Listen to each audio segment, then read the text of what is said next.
But before the fall, labor was not toilsome, and work was not hard. It was not difficult. It was not painful for us or toilsome for us.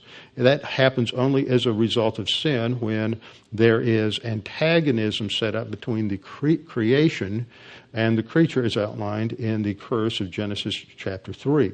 So I pointed out that under individual responsibility, there are three key ideas that are developed from this. The first is spiritual accountability and authority, that man is under the authority of God, and every individual is accountable to God for what he does with the resources that God gives him. The second thing that comes out of this is man is responsible in the area of labor to take care of the garden and to protect the garden. And as he takes care of the garden and does what God has told him to do, a result of that is that it develops wealth. It would develop numerous products as a result of responsible labor done correctly. And this then would lead to private property. And if you go back and you read many of the early writers, such as Blackstone in his commentaries on English law, or you read John Locke, you read any number of other thinkers that came out of that period, they go back and they locate the principle of private property in Genesis 1 and in Genesis 2. And they understood that private property and individual responsibility were foundational to the whole concept of liberty. So we addressed these issues on Thursday night, and towards the end, as I was running out of time, I pointed out that there are several principles that are articulated again and again in the Scriptures and that are embedded within teaching in the Scripture, and I'm going to run through those again very rapidly right now. In Jesus' teaching in Matthew chapter 20, verses 1 through 16, on a parable related to stewardship. And this is a situation where the landowner is addressing the steward and deciding and hiring men, goes out to the local labor pool down on Gessner and Long Point and hires various people to work on his project at different times during the day, promising them at the beginning a denarius for a day's work, and then each one after that he just says he'll do that which is righteous. Hires the last ones about 5 in the afternoon. At nightfall, notice it's not an 8-hour workday. At nightfall, when he comes back, he begins to pay off his workers, and the ones he hired last that only worked a couple of hours, he pays them a denarius, which is what he promised the ones he hired at the beginning of the day.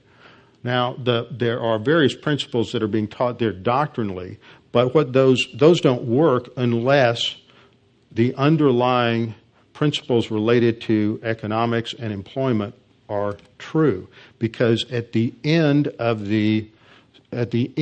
his discourse, Jesus makes the statement, "Is it not lawful for me to do what I wish with what is my own? Or is your eye envious because I am generous?"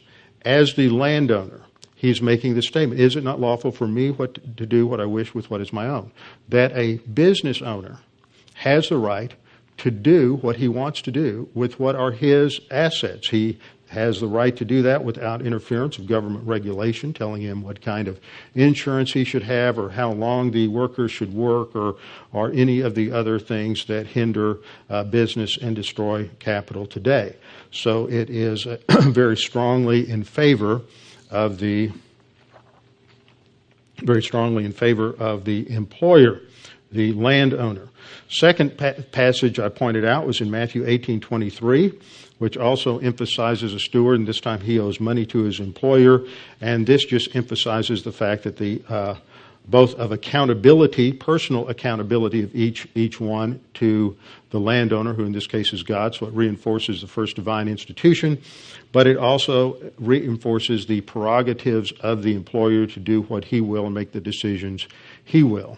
Third, in Matthew 25:14, we looked at the parable of the talents, and you have three different groups of people, or three different servants rather, each given a different number of talents. The first two invest them and make a reward, or make a profit, rather, and the third one is afraid of his master, so he's lazy, and he doesn't do anything with it. He just buries it in the ground. Then when the master comes back, he digs it up.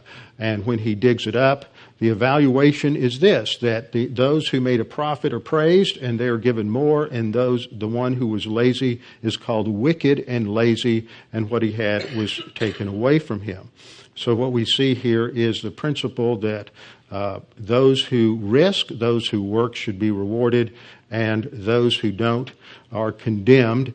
And therefore, laziness is seen as a vice, work is a virtue, and Jesus doesn't come back and say, "Oh, you poor person, you were afraid of me.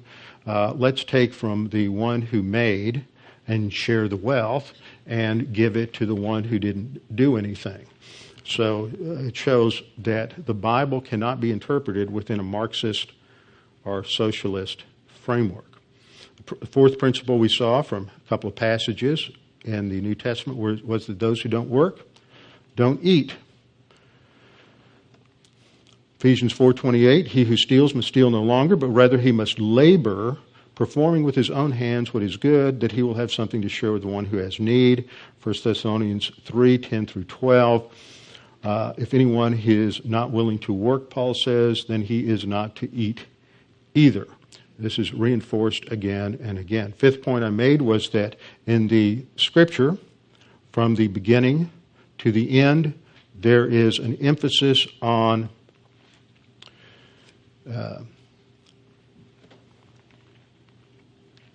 various things related to taxes. Inheritance taxes are condemned in Proverbs 13:22 and 1 Chronicles 28:8. Inheritance taxes, by the way, were developed by Marx and implemented by Lenin in order to prevent wealth accumulation, take wealth away from the wealthy, and transfer the wealth to the poor. Proverbs 13:22 says, "A good man leaves an inheritance to his children's children, but the wealth of the sinner is stored up for the righteous."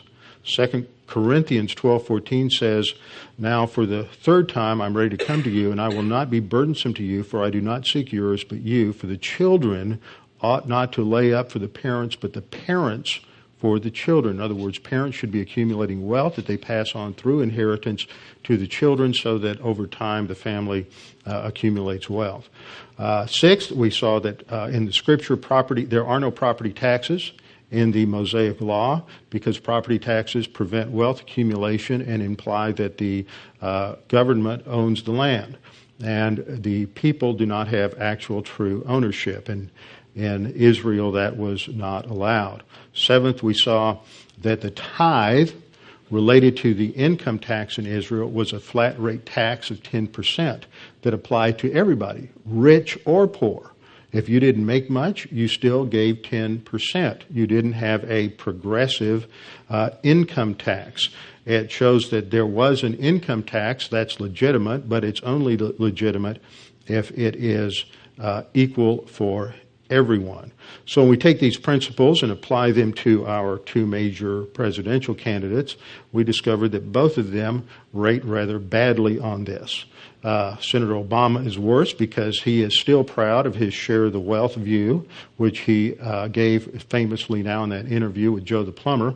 When he was interviewed by some news person on Friday, he was asked if he still would give the same answer, and he rather proudly said that he would. So that's the real issue, not Joe the Plumber, is that Obama believes that those who have should forcibly give it up for those who do not have.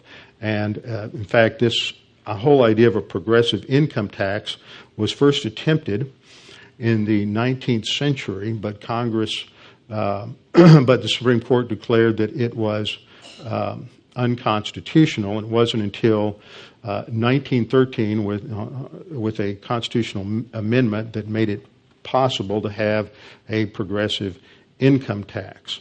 So the idea that we get from socialism and from Marxism is that a whole theory of labor and wealth that is contradictory to the Scriptures and contradictory to the first divine institution, which has to do with individual responsibility.